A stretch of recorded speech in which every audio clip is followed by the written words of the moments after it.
and Donald Trump and I are ready to lead a great American manufacturing renaissance. We're going to make more in America. We're going to do it with the hands of Michigan workers.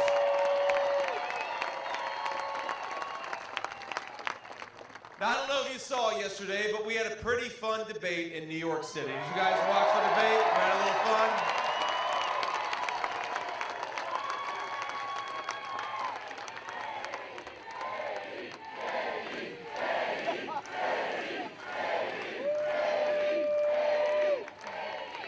Now, I have to confess, though, I feel a little bit of sympathy. I feel bad for Governor Tim Walz.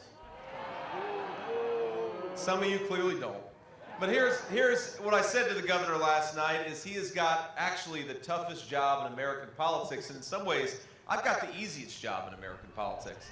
Because all I've got to do is remind the American people that just 4 short years ago, we had rising take-home pay, we had lower inflation, we had a secure border, and we had it thanks to the leadership of Donald J. Trump. That's an easy message to get out there to the American people.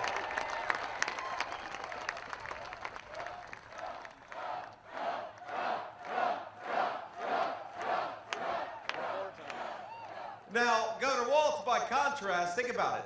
He's got to get out there every single day and try to convince people that Kamala Harris, who has caused the problems that we see in this country for the last 3.5 years, is somehow going to do something different than what she's done over the last 3 years. That's a tough job.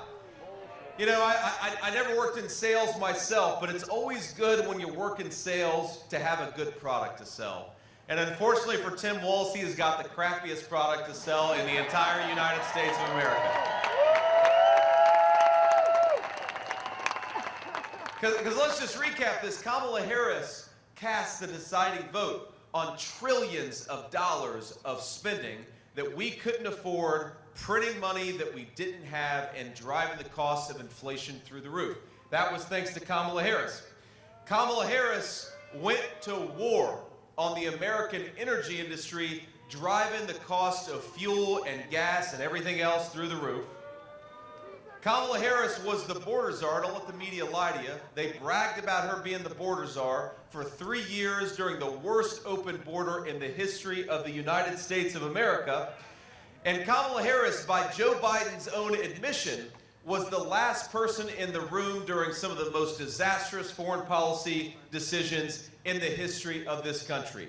So we ought to feel a little bit bad for Governor Tim Walz, and we ought to feel a little bit grateful to Donald Trump for giving us great leadership, because we've got a hell of a product to sell. It's peace and prosperity, and we're going